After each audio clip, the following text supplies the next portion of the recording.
You're listening to the Buildify Method podcast, where we're all about mindset, systems, and profit. As a nationally recognized business consultant, coach, and speaker, your host Aaron Keith is passionate about supporting the entrepreneur community by sharing his knowledge gained from coaching over 10,000 entrepreneurs in nearly 20 years, at companies ranging from billion-dollar enterprises and celebrities all the way to Main Street and small startups. Each Build-isode's blunt, no-bullshit conversation is led by Aaron along with his co-host Ryan Coyne, a veteran tech consultant and nationally recognized speaker. Each week, Aaron and Ryan deconstruct mental and physical aspects of the topics that challenge all successful entrepreneurs, while also providing coaching, insight, and specific advice on distinctions that affect all growth-minded entrepreneurs. So listen up. It's time to work on your business, not just in your business. Hello, everyone, and welcome. My name is Aaron Keith, and I want to welcome you to the Buildify Method podcast. I'm joined with my co-host, Ryan Coyne. Hi, everybody. Today we have a very special episode that's around the topic how to scale and retain your staff. To give you the very best content possible, we brought in an expert. This is Lance Winsaft. He is the president and managing partner of Aldebaran Recruiting. They're an executive recruiting and talent consultancy with nearly 20 years of experience building marketing and sales teams for a variety of companies around the country. Lance, welcome to the show. Guys, it's great to be here.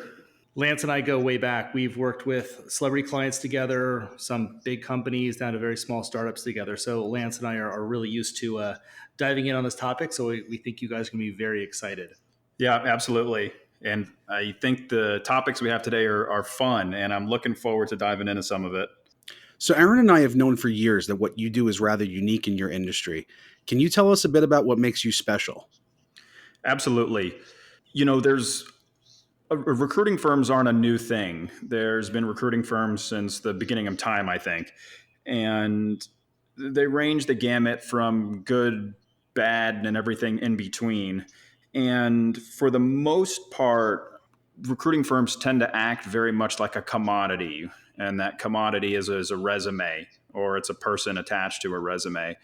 So what we do differently at Aldebaran is we position ourselves much more as a strategic partner to our clients. So we're not just coming in and showing you some resumes and wishing you good luck, which a lot of companies do, and that is what that is. But instead, we like to really position ourselves shoulder to shoulder with clients and dig in with their staffing needs, dig in what are the challenges that they're having with hiring, what are the challenges that they're having with planning, et cetera, and really get in the weeds to impact how a company is going to scale.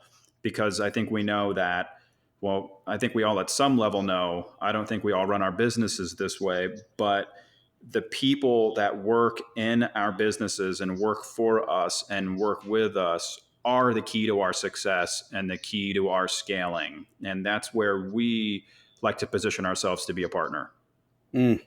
So I think Aaron and I would both agree that the biggest thing that we get from people is wondering how they can golden handcuff their star employees. Can you talk about that for us? Absolutely.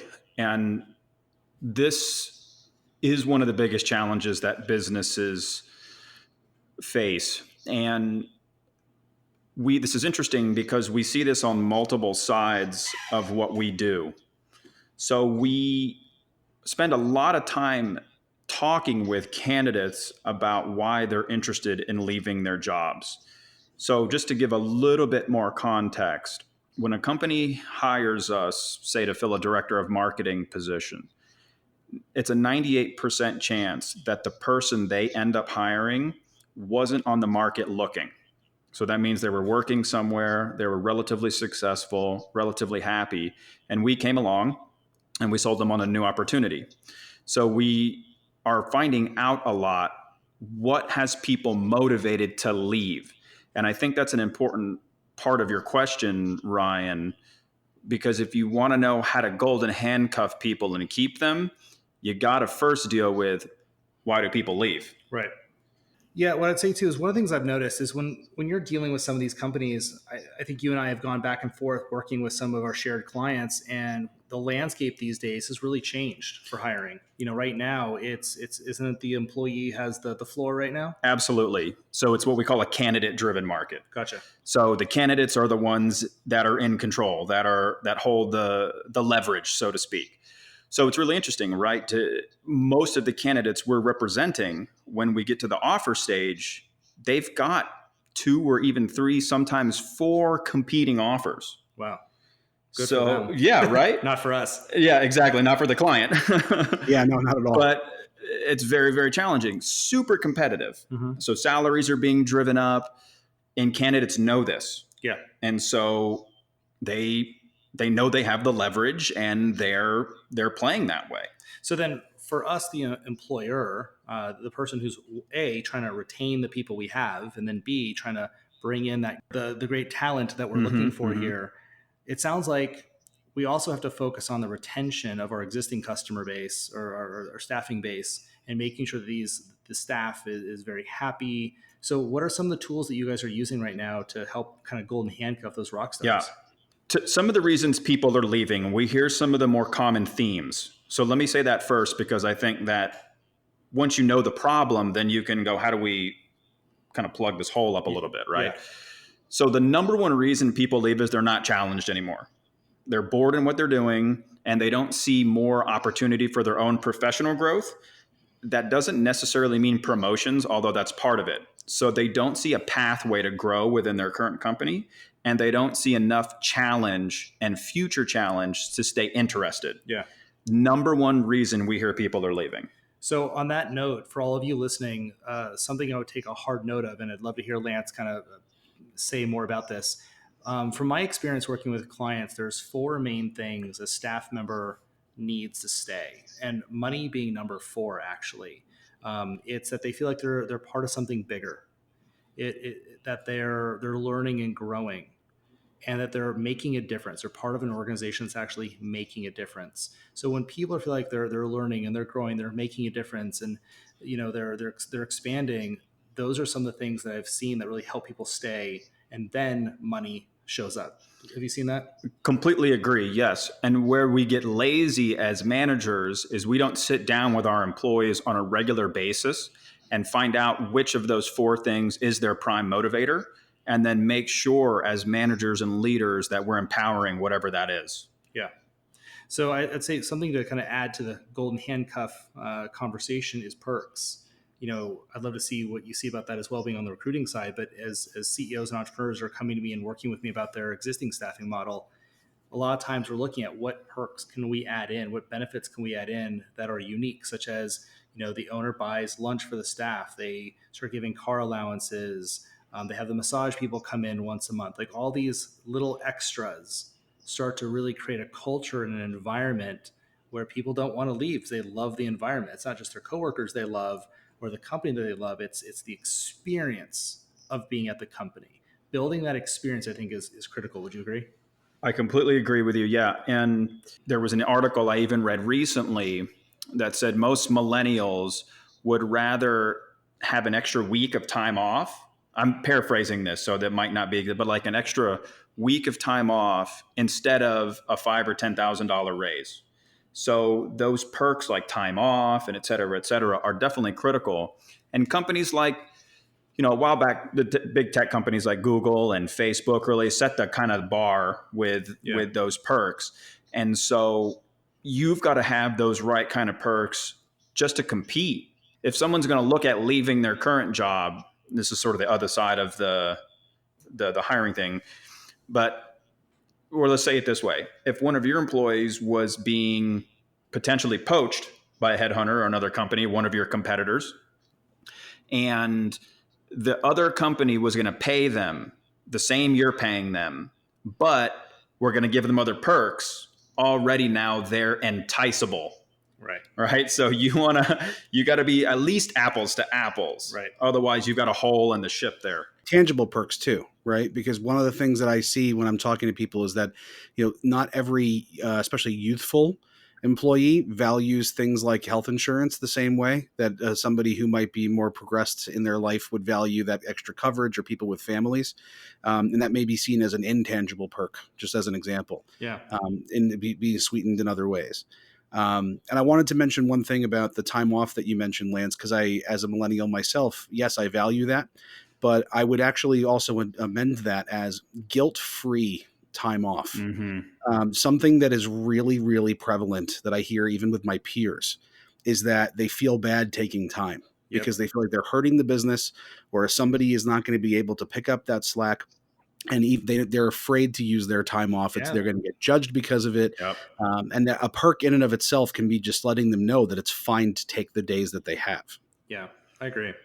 So listeners, everyone who's listening to this, a system that you're wanting to build into your company is definitely going to be that that staffing experience. We all need to have a staffing model so we know what positions exist in our organization. But along with that, what's the experience? Like, what's the culture that we're building here? And being able to bullet point out some of the perks, some of the different experiences, they're going to be that X factor that's going to retain your staff. And, don't feel like you have to be a genius and come up with this on your own.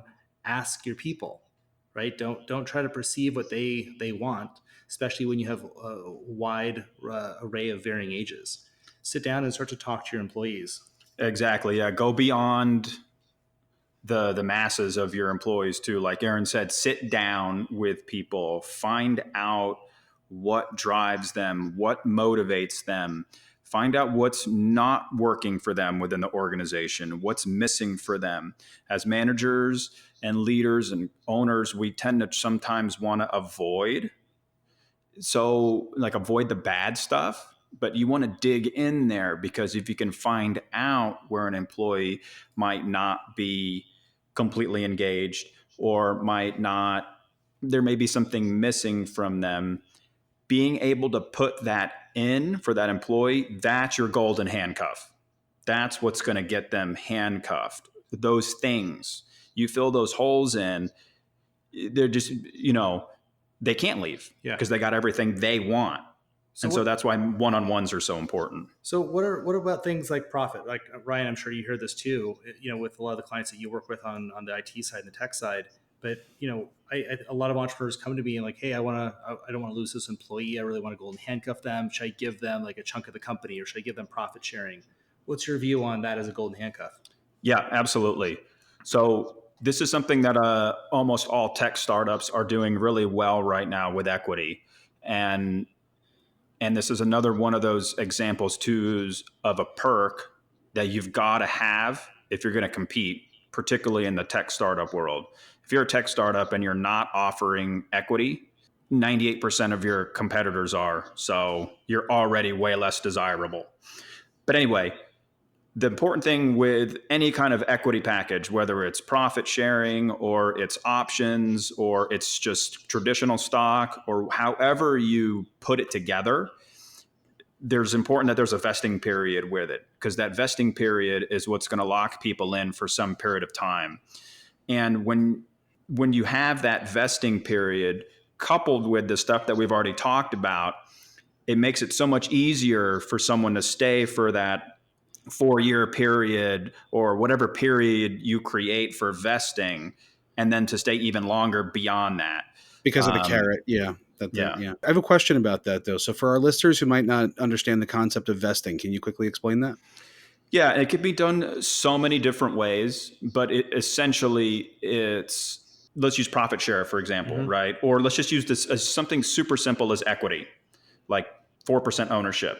And let's say it's a private company, so that's tied to some sort of valuation. Basically, a vesting period is a period of time that the employee has to wait until they can access that equity and the money tied to it.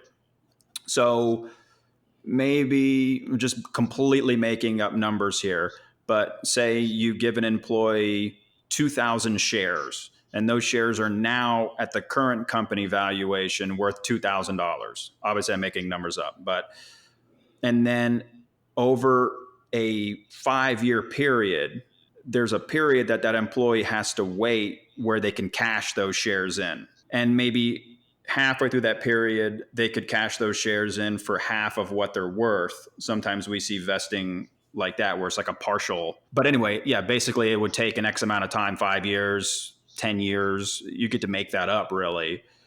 Where at the end of that period, then that person has access to those funds, but they've got to wait that period of time.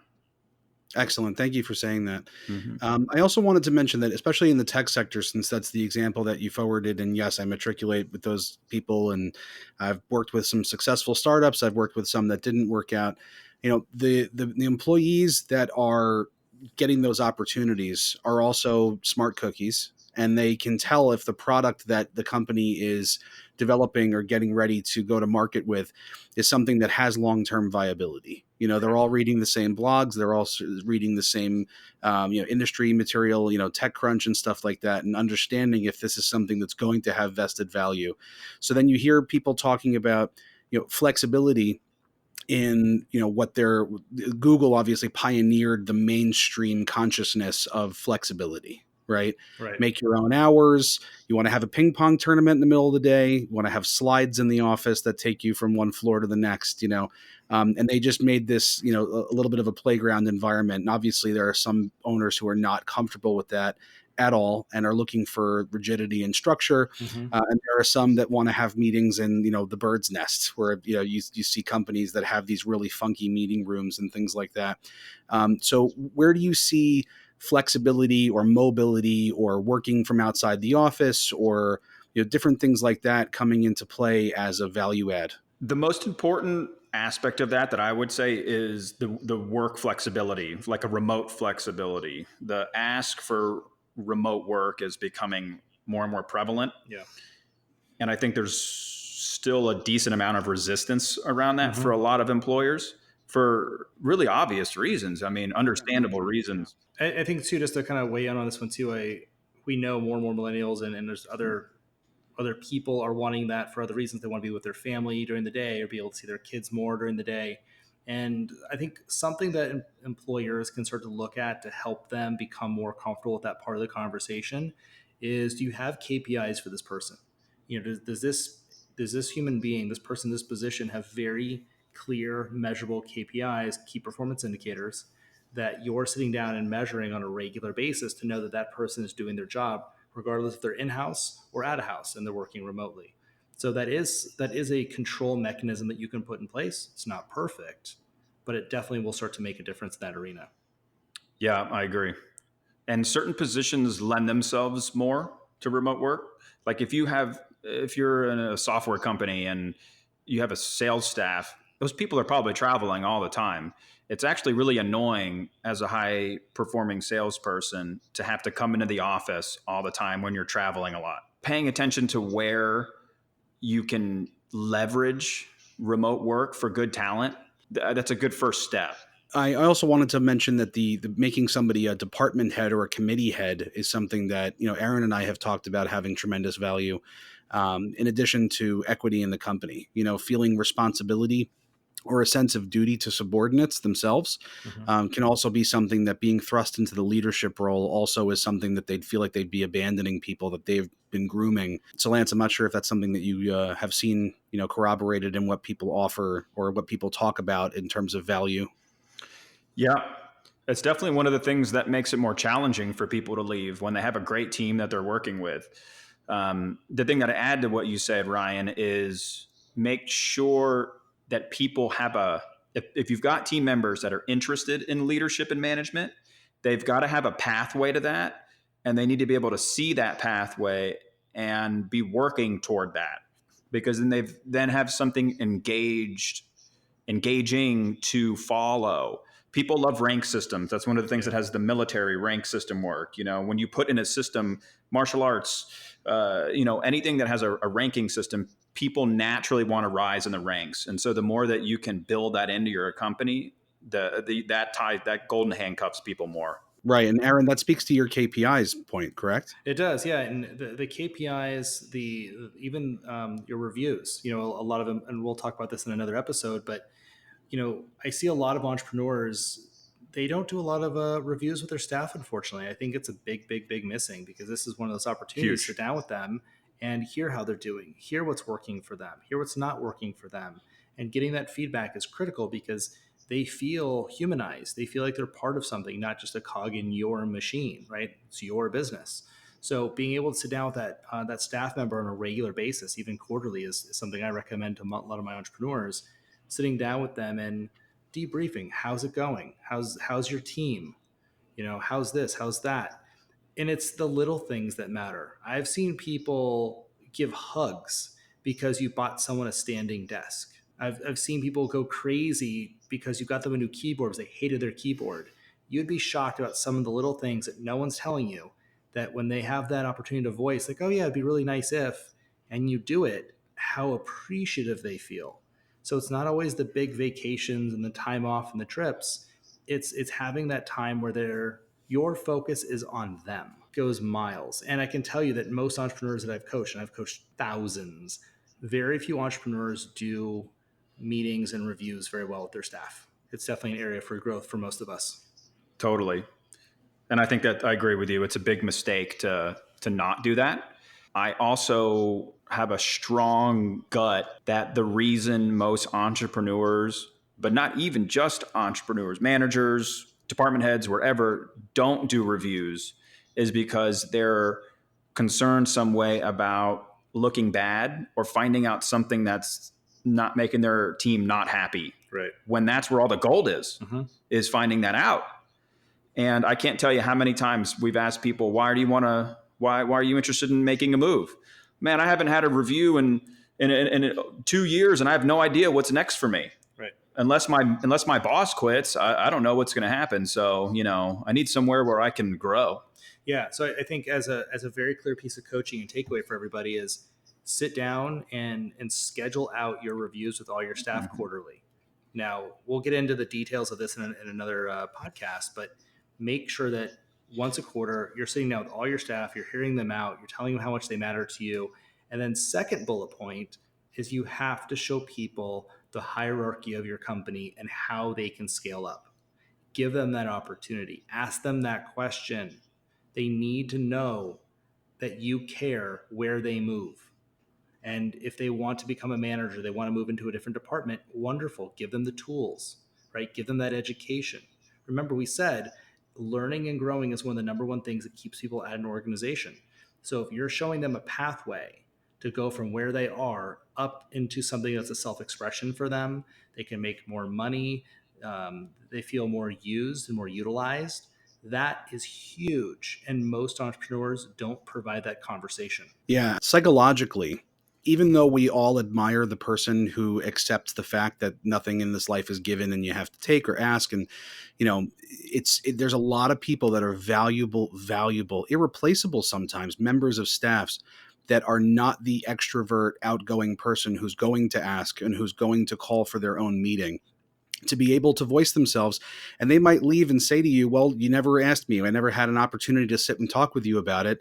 And somebody else offered me this and that. And then you're saying to yourself, well, if only I'd had a chance to talk to this person. So Aaron, you're absolutely right. Having those scheduled reviews and Lance, to your point as well, having these conversations and saying, this is where I see you, down the line, this is your path. It makes sure that the people who otherwise wouldn't give themselves a voice is given an opportunity to voice that. Yeah. And in closing this topic, moving on to the next question, if anybody has a job application for the place that brings in the massage people once a month, I'd really like that application. Well, we actually do that. So there you go. I'll drop you a line. I'd appreciate that very much. That's awesome. So I want to move to the hiring process itself. This is just an absolute mess for most entrepreneurs that I've spoken with and worked with. Even when I ran 3 small businesses simultaneously, my hiring process was definitely something that could not be regarded as the best or even the most professional. I met one of my best employees that I ever hired at a music festival. For example, I mean, so I'm really curious about both of your input on the creation of a solid hiring process. And Lance, since you're the expert, I'd like you to speak to that. Yeah, absolutely. I think the biggest mistake that people make with hiring is they rush into it. And what I mean by that is they don't do enough of the prep work, pre-organization. Like what? What would be an example of that? So like, a job description seems like For you, your job description might be like self-explanatory. You might think you have a good idea about who you need, especially if you're hiring someone, if you're replacing somebody who left or that you had to fire or something like that. We take the description and our experience of the description for granted. So doing the prep work to sit down and not just build a job description, but actually build an avatar of what human being you need and what job needs to get done is critical. You've got to build an avatar. Just like you do with your clients, you build a client avatar, you need to build an employee avatar for any specific position. Any lack of clarity at the beginning is going to be magnified as you move throughout the process. You'll continue to be unclear about that thing, and it'll compound and it snowballs throughout the interview process. And then that's why most companies end up doing one of two things. They go, wow, everybody we're interviewing isn't the right fit. Right. That's because you started on a false premise. Mm-hmm. Or, wow, we keep hiring people and they suck. Yeah. Again, you hired on a false premise. Right. And we don't take responsibility for that. Most business owners don't take responsibility for that. They go, wow, I made a bad hire. That person tricked us. Screw that person. No, who hired them? You did. Yeah. You did. Yeah. Your interview process is supposed to ferret that out. That's your job. Right. And I see a lot of people do this too. A lot of small business owners, especially as a company starts to scale, there's been some loyal employees, and it's, we all want to be integrous and take very good care of our staff. And as a company is growing and scaling rapidly, we often find ourselves that this person who's been in this position, who we love, has done a wonderful job up to this point, is no longer a fit for the position. And we feel bad. So our feelings kick in versus logic. And we start to, hey, I want to build a position around this person. I generally find that's a kind of a fail. I rather hire a person for the position than create a position for a person and add more staffing load. It messes up the org chart. It's just a Band-Aid. And ultimately, we don't want to do the tough thing, which is either have that person get trained up, or unfortunately, they're no longer a fit. Yeah. Right. Lance, do you see a lot of people that are, as their company's growing and scaling, what they're trying to do is build a position around these people that they don't want to leave versus doing the tough work? Yeah, we do definitely see that. And we've been hired to replace a lot of those kind of people when that entrepreneur, that business owner finally does bite the bullet. And when they do hire that person, the right person for the role, it's a massive upgrade for them and their business. And it's like a breath of fresh air. And yeah, it was challenging to let, Bobby go or Sally go or whatever, but the upgrade for getting the right person in the right seat pays off in dividends. And it's like a huge deal. Yeah.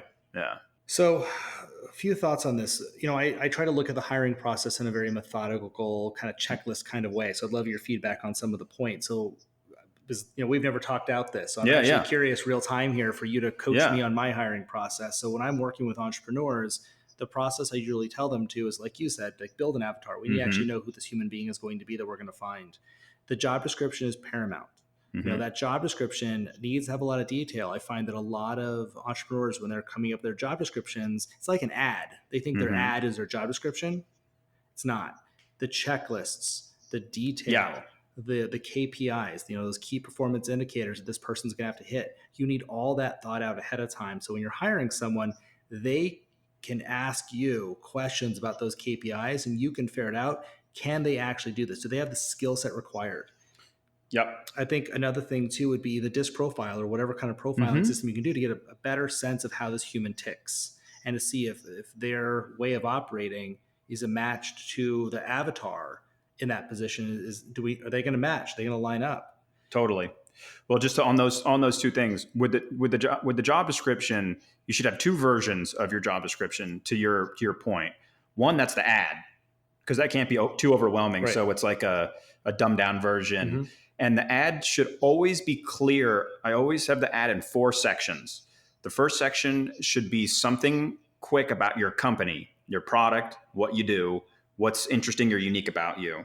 The second and third sections can be in whatever order you want them. But one is the description of the job. What does it do? What does the person do? Mm-hmm. And then one's the qualified or the required skills. What kind of skills and background does this person need? And then the fourth section should be something about compensation, what you offer. It should be called what we offer or why work here. Right. So it's a little bit more about the company, but it's more about here's our perks. Mm-hmm. You get this and that and da, da, da, da, da. So those four sections are always critical to advertise the job. Okay. So Ryan, question for you is, since you're the tech genius on the podcast here, when an entrepreneur is looking to put out their ad, what are some sites? What are some places that you recommend? Well, the really hot one right now for people just kind of testing the waters to see who's interested in their ability, pure ability, even if they're not looking for a position, is Upwork. Upwork has been a great way where freelancers, somebody who's looking for a full-time gig might see who's interested in freelance and exploit an opportunity that a company is currently hiring freelancers, but maybe should be hiring them full-time instead. Gotcha. You know what I'm saying? It's like, man, we love this freelancer so much. Why don't you just come aboard? That actually happened to a good friend of mine who you also know, that took a freelance gig and now got hired full-time at a record label, and a big one. And beyond that, Indeed has been very popular for a long time. LinkedIn is still a wonderful, wonderful way to get discovered by people, and having your profile updated is something that's become more important. LinkedIn, for a long time was viewed as a little bit of an also, or just professional Facebook, where if you weren't somebody who was already what you would consider, in the corporate workforce, maybe it wasn't something that was important to you. That's kind of trickling down and has changed in where people who even aren't at that level yet, or might not think it's that important typically, are now making sure that their profiles are more manicured because of how aggressive recruiters have gotten on LinkedIn. And just making sure that you've got it on as many places as possible is great, but making sure that you have everything grammatically correct. There's more and more hiring of resume services. There's even a whole subreddit on Reddit, just r/resumes, where there's an entire community of people who now are helping you prune these things to make sure that everything is really perfect and that has been, edited down to the most relevant information. So Reddit's been a great source. You hear a mixture. A lot of people still like Monster. A lot of people like Career Builder. Indeed's been a very hot one for a couple of years now. And getting discovered, making sure that you've got your profiles up to date has still been one of the most tried and true. Gotcha. Lance, what about you? What do you see? So this opens up a whole other topic for me, which might be actually something good for us if you wanted to cover on a future episode, because it's something I could talk about in depth. But it's really the difference from a hiring strategy, the difference of posting your job places, so all the places that Ryan talked about, and having a proactive headhunting strategy. Those two ways of hiring attract two very different types of talent. Interesting. So posting your job places attracts active potential talent, people that are looking for a new job to some degree. Right. So they're going on Indeed, they're going on LinkedIn, they're looking for postings, so on and so forth. And that's a certain breed of talent. The other side of the coin is hunting passive talent.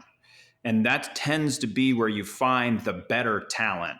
Most of the really amazing executives that I talk to on a regular basis, I know they're good when they tell me, I haven't had a resume for the last 20 years. Mm-hmm. Right. I've gotten my last 3-4 jobs because this guy that I worked with was at this company, or this recruiter approached me about a role. I wasn't even looking and it was perfect. He got me a conversation with the CEO and it was the perfect match, right?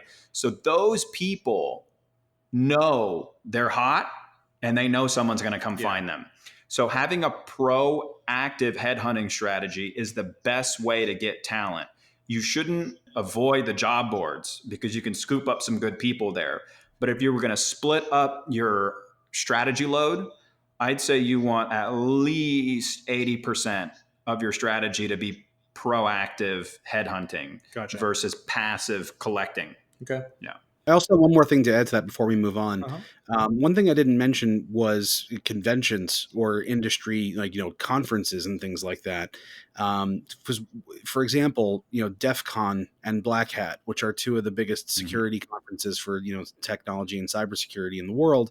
Both of them took place in Las Vegas this year. That's obviously a great city to attract a lot of people who want to travel from all over. They have the capacity and things like that. But what you get are these gigantic swaths of people who are either industry professionals or freelancers in the industry talking shop and showing off their abilities or talking about the things that they're working on. And then you've got everybody from the private sector to the public sector, looking at who's interesting and who's making their mark. Right. Because, for example, Air Force Cyber Command and Homeland Security and the FBI and so on and so forth are all looking for talent in the cybersecurity field, just speaking from my own experience, and can't find it as readily as some other people maybe can, especially in the private sector, because of the things we've talked about earlier in this episode, from flexibility to remote work and different things like that. But one of the reasons that we've had as a country so much difficulty with some of the other big nations in the world as far as a cyber threat, whether it's China, North Korea, Russia, the usual suspects, they'll, if you want to have a purple mohawk and smoke cigarettes at your desk, they will let you do it if that's what it takes to get your talent in there, right? But they just want the best, period, versus being able to pass a background check with flying colors and so on and so forth. So, being in that mix at those conferences is really, really a wonderful way, even from a recruiting standpoint, to be meeting people who aren't happy and maybe are talking about it loudly, or that are happy but are open to opportunities and what excites them. Because again, the things we spoke about earlier in terms of wanting a challenge, wanting a chance for advancement, and wanting those other flexibility perks. So to kind of bring it back to this, so we talked about the first part. So one of the things I was talking about is the DISC profiles. Yes. So once you've kind of gotten through the searching part and you have someone that you're now interacting with, what's your view on DISC profiles and profiles of that nature? Yeah, the personality profiles, which I like DISC a lot, I think are really, really useful and should guide you in your hiring, with your hiring. Where I see mistakes sometimes is where companies put too much weight on them. We had a client once that if the person didn't get a certain score on the personality thing, they were out of the process. Wow. Like it was pass fail. Wow. And the hiring managers hated it. It was a company policy and the hiring managers hated it because they would love people they would meet. Right. And they didn't do the assessment till like the end. Oh. So they'd fall in love with these people and then they'd fail and there's nothing they could do about it. And they were always so bummed out. So don't do that. So keep talking to us. What do you think is a good hiring process? So keep walking us through how you coach clients through this part. So the description's a really key part. And so building that avatar is the first thing. And then the second thing, your interview process needs to both allow for you to gauge the person's fit, which should include the DISC assessment, should include the best process is once you have an applicant, you can choose for your first step of your process to be an in-person interview or a phone or video interview. Gotcha. I would start to even get away from doing things on the phone. Mm-hmm. If you don't want to bring someone in right away, do a video interview with them if they can. Okay. Shoot for that. If you're hunting passive talent, they might be working. And so they might not have the flexibility to do a video interview with you, which is fine. And what's the benefit of that? Well, right away, you get to look at the person's face. Mm-hmm. So there's the first conversation should be a short conversation that feels out, do you like this human being? Mm-hmm. It's an initial gut check conversation. Check off a couple boxes of the job description. Do they have some of the basic skills, basic requirements? But the first conversation should really be a gut check. I wouldn't have those first steps be super long or super formal, very much of a gut check. And sometimes that's better to do on the phone or over video. Yeah. Because sometimes you tell right away it's not good. And now what, you got to spend an hour with this person in your office or kick them out, so it's easier to get off the phone with somebody. And I agree. Actually, I recommend similar. I recommend usually like a 30-minute phone. I actually really like the video. I did not think about the video idea. And I recommend the same thing, because in that 30 minutes or so, I try to keep mine 30 minutes or less. Mm-hmm, I agree. It's that X factor. It's kind of like going on that first date. There's chemistry. You're looking for that chemistry. How well do they interact with you? How's the banter? How are they carrying the conversation? And I definitely see your point with the video, because you'll be able to see mannerisms and eye contact. And I know there's different statistics out there, but somewhere around 50+% of communications nonverbal. So you Right, get a little bit of exactly. that. Yeah, I love that. Okay, so then what happens? So then you want to move, your interview process should move to be more technical. So the second interview should be in person, if whenever possible, to meet with you and your team and to dive into more of their experience. So the biggest mistake that hiring managers make when they start to get into technical and hard skills is they lead the witness with their interview questions. So they say things like, so do you have a lot of experience managing PPC campaigns? Yeah, I do. That'd be a yes, of course, sir. So, that gets you kicked out of court, or you're a bad lawyer. I don't know anything. I don't know, but the analogy breaks down for me at that point. Yeah. But that's a good way to hear everything you want to hear, right? You need to be finding out, what the heck does this person do? Great. So look, this role is going to be involved in a lot of different aspects of our marketing. Tell me what you do now on a day-to-day basis, period. Yeah, I love it. And it evokes a few things, because one, you then start to get a sense of their ability to explain what they do and articulate thoughts and articulate, etc. And you then get a bird's eye view into what they're actually doing. Yeah. And then you get to say, does that fit what I need? So asking questions like this, or asking examples. Okay, so for example, if you were going to run our pay-per-click campaign, a new pay-per-click campaign for this new product, tell me what your 30, 60, 90-day plan would be. Beautiful.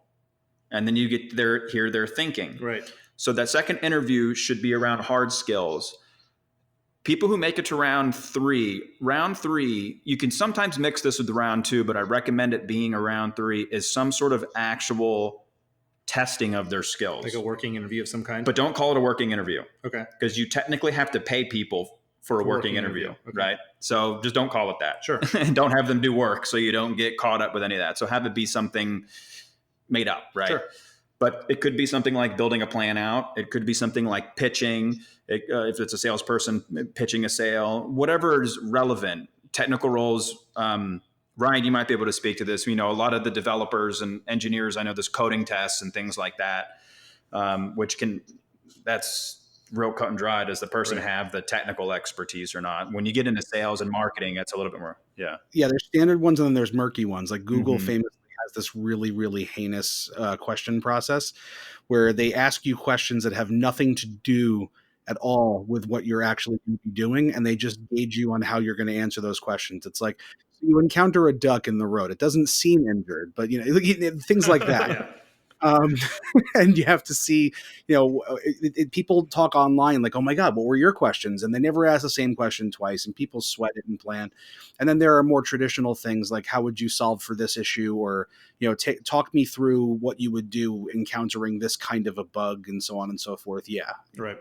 So when I'm working with a lot of my entrepreneurs and I'm having this process built out, this is going to be a little bit of OCD here, but with one of my companies I have now, we have an admin folder. In that admin folder, I have the job descriptions and the ads of all of the different positions in my org chart. So what I've done next is I've actually written out very specific hiring questions that are tailored to each one of those positions. Yep. So if I'm interviewing, say, a doctor, I can pull out the doctor interview questions, which is different than the office manager interview questions. And I've just found that a lot of entrepreneurs, they're asking everyone very similar questions versus breaking these things out very specifically for the job role and then testing that over time and constantly be updating your interview questions. Yeah, that's so good. And the other benefit to that is when you start to scale as an organization, you'll have the opposite problem because you'll have multiple hiring managers all doing their own thing, and there's no consistency across the organization. Yeah, makes sense. And then, then you can't tell, why does Bob's team killing it, but Sally's team's not, or vice versa. Right. How are they hiring? Then it's all, the whole system breaks down. It all breaks down. Yeah. And then it's not scalable. Right. Yeah. No, that's a really great point. So what else? What other part of your hiring process? Is there anything else that's missing in here that you would put in? So I would include the personality piece with the testing piece. Okay. That's good to do all together. And if you can get it in with that third interview or as a final step, try to meet with the person offsite, lunch, cafe, or work it in somewhere in the process, because people are on their best behavior when they interview. Right. And they put on a little bit of a show. And that's when you're interviewing in your office, that's an environment conducive to putting on that show. You want to get someone in a more relaxed setting to really feel them out. So you want to get that gut check about, things like, how do they interact with a waiter? Yeah. How do, does their there's weird little things like, how do they eat?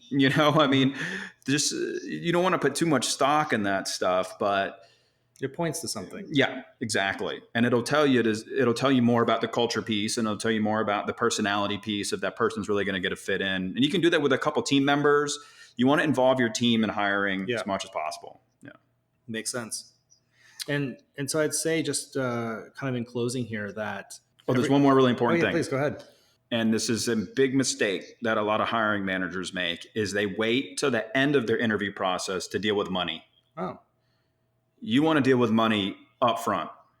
Give us an example. So part of your initial gut check interview should have, if not on that interview, for sure the second one, but I think it should be in the first one, should have something about, great, look, I know we're early on here. What would make sense for you, though, from a compensation perspective? What are your compensation expectations? I want to make sure we're in the same ballpark. I like that. Good I don't want to go through this whole process with you and find out we have a $50,000 differential 6 weeks from now. Yeah. And I got to start over. So when you deal with that first and then touch on that throughout your process. Third interview. Hey, good. I wanted to go over some things with you. When we first talked, you mentioned your compensation expectation was XYZ. Look, I don't want to put the cart before the horse here, but things are going well. We're on our third date and so on. So I just want to check in with you about this. Is this still what you're thinking? So that's important to basically, when you get to the stage of making an offer, it should already have been negotiated. Gotcha. And there's a little bit more tweaking to do, and it's a done deal. That makes sense. Yeah. All right. So to kind of wrap this up and to give everyone some very clear homework and some very clear coaching here, everybody, you guys should be writing down and documenting your hiring process. Lance did a very beautiful job of laying out all the parts and pieces and the systems and the processes and the documents that need to exist. So do yourself a favor, schedule some time, sit down and start getting your hiring process dialed in, get your onboarding process dialed in, and ask other entrepreneurs. This is a really great community here. So find some other entrepreneurs, ask them what questions they're using. See what job description they're using, and start asking your community and start to compile what you feel is a really effective process for you. All right, everybody. Thank you so much. Thank you so much for listening to the Buildify Method podcast. Special thanks to Lance Winsaft of Aldebaran Recruiting for joining us today. Please make sure to subscribe to our podcast and leave a review. It'll help other like-minded entrepreneurs benefit from the community we're building.